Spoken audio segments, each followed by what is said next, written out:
Olá, pessoal. Um bom sábado. E hoje nós temos uma convidada muito querida.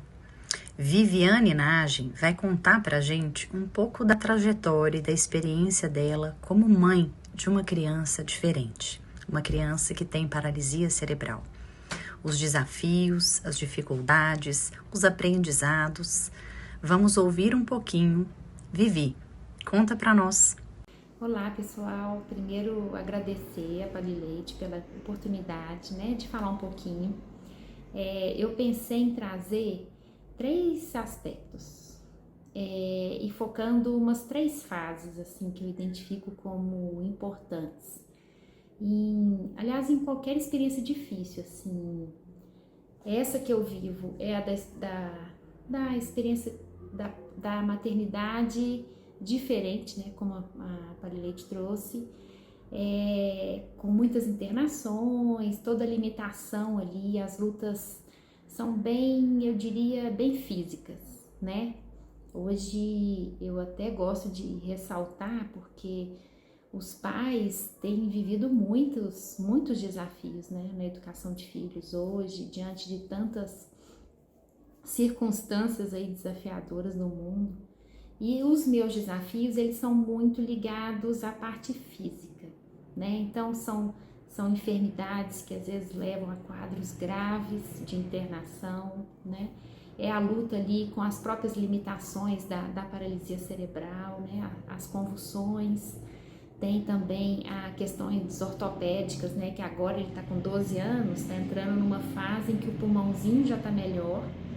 Então eu tô vivendo experiências não tão frequentes de quadro respiratório, mas agora a dificuldade maior começa a ser justamente as questões ortopédicas, né? Enfim, é uma experiência que algo que eu aprendi muito no início. Eu agradeço muito ao primeiro pediatra dele, que foi me ensinando isso, que é uma experiência para a vida toda. É como se eu tivesse um bebê a vida toda, mas que eu tenho que ir vivendo um dia de cada vez, porque por mais que a hemorragia cerebral dele fosse de nível, né, quase do maior, que é o nível 4, a medicina não é uma ciência exata. Então, por mais que ele me falasse assim, olha, possivelmente ele não vai falar, não vai, né, as palavras, mas ele vai soltar som, pode ser que se surpreenda, tanto para mais quanto para menos. E aí vem aparecendo as convulsões. Então, assim, é algo que eu fui aprendendo, porque eu gosto de planejar. Eu sou um pouco ansiosa, eu gosto de vislumbrar o futuro e me antecipar, me preparar. E essa experiência me mostrou que não tem como. Eu tenho que ir, na medida que for aparecendo os desafios, eu vou trabalhando, porque eu posso me surpreender tanto positivamente quanto negativamente. Então esse é um ponto. Mas outro que eu diria assim que é o primeiro assim da experiência e que eu acho que toda experiência difícil vive essa fase. E eu penso que é muito importante a gente viver ela com consciência para que depois a nossa vida continue, siga em frente, que é a fase do luto das expectativas. Eu sinto que qualquer experiência difícil, seja até um desemprego, né, uma demissão, se você não vive esse período do luto da expectativa bem, é uma fase em que é o sofrimento maior, né?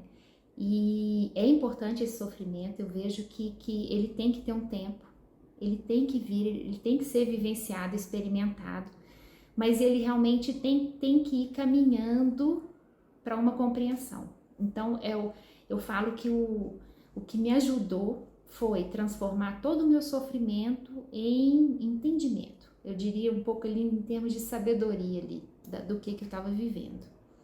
Agora isso é com o tempo, não é de um dia para o outro, cada um tem o seu tempo. Mas eu vejo que o importante é não demorar demais aquele sofrimento inicial, porque eu vejo que se ele deixa umas marcas muito registradas na nossa sensibilidade, depois a nossa vida começa a sensação que eu tenho é que vai empacando tudo, as coisas não andam, sabe? Então esse luto das expectativas eu acho que é importante. Então o que eu fui fazendo? Eu fui me informando. Eu comecei a voltar nos exames e eu pegava o laudo e ia atrás para entender. o que era aquele laudo, qual que era a realidade mesmo. Porque no início, para vocês terem uma ideia, eu não conseguia falar que meu filho tinha paralisia. A palavra, o termo paralisia cerebral me doía o coração assumir. Então eu demorei 6 meses, e esses 6 meses eu fui estudando tanto a parte médica, conversando com os médicos, e fui começando a tentar dentro daquele período, né, entender um pouquinho a beleza daquela experiência, porque eu acho que é esse que é o ponto. Então, essa questão do luto das expectativas é um primeiro ponto. O segundo, desse de viver um dia de cada vez, porque o quadro não tem como você prever tudo que você vai viver, né? E nem você não sabe nem a expectativa de vida, né? Porque tudo pode acontecer nas internações, nas enfermidades. Outro ponto é o limite, assim, do que cabe para a mãe especial fazer. No início dá uma ânsia, assim, até por instinto materno, assim, de curar seu filho. Você quer tanto que eu comecei a procurar como é que fazia estimulação visual, como é que eu ficava de olho na fisioterapeuta para ver como é que ela fazia, e aí depois eu tentava, porque ele fazia de manhã com a fisio e à noite eu queria fazer também, porque eu queria intensificar, eu queria que ele desenvolvesse, então eu achava que era quantidade, que eu tinha que aprender tudo. E isso eu fui entendendo, foi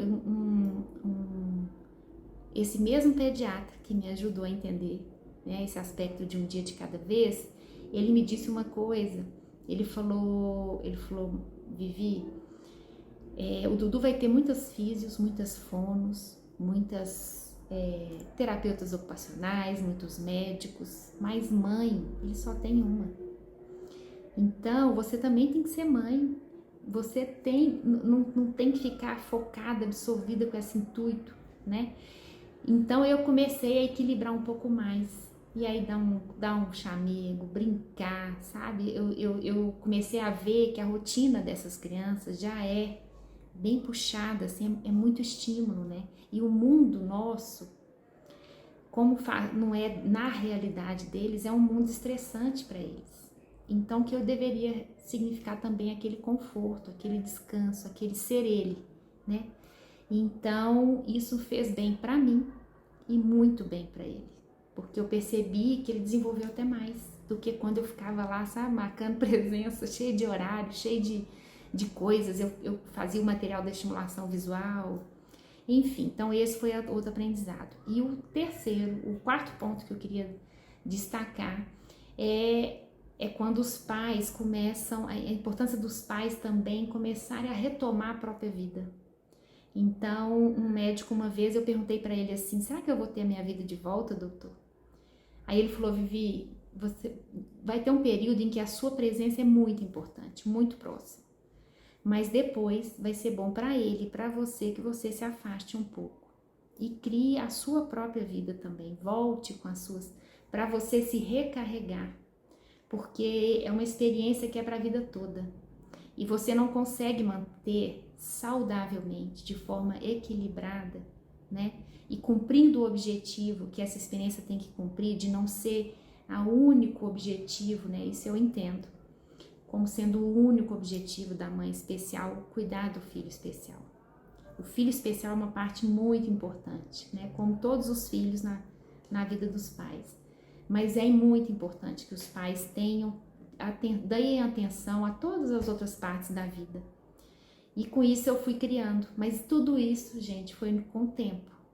Mas eu acho que é muito importante. Então hoje eu trabalho com gosto, eu tenho objetivos profissionais, né? Eu tenho a minha vida lá social, né? Tenho a minha vida de me dedicar ao meu casamento, né? A minha convivência com a família. E aí a gente vai equilibrando e a sensação que eu tenho que a gente vai renovando as energias. E aí às vezes, porque como é uma rotina mais cheia de coisinha, né? No caso do Dudu, eu tenho que dar, ele tem água, ele não faz nada sozinho. Água, comida, remédio, banho, tudo depende da gente.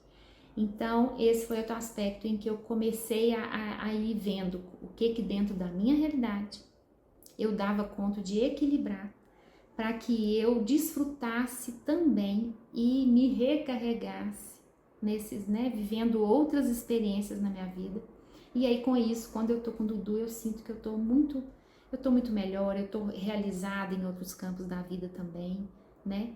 Agora isso tudo foi dentro da minha realidade, na medida que você vai criando uma rede de apoio, né, para te liberar um pouco. Nem sempre dá, tem coisas que eu planejo e eu não consigo, né? Eu não consigo viajar com tanta frequência assim, né? Então eu tenho lá a minha meta, né, o mínimo ali por ano, de eu fazer uma viagenzinha sem ele. Então eu monto toda uma equipe, nem que eu vá para perto de Belo Horizonte, mas sair um pouquinho ali dessa nossa rotina tem me feito muito bem. Então esses são 4 pontos aí que dariam para falar muito mais, né, em termos de detalhes, mas sinteticamente é isso. Muito obrigada e espero que faça sentido, né, para vocês e que possa ser útil aí em cada experiência, em cada realidade, porque cada um vive, até mesmo os pais especiais, os pais de criança com paralisia, cada um vive uma experiência. O filho é um, né, o pai é outro, a realidade da família é outra, então isso é muito importante que seja respeitado. Então, muito obrigada.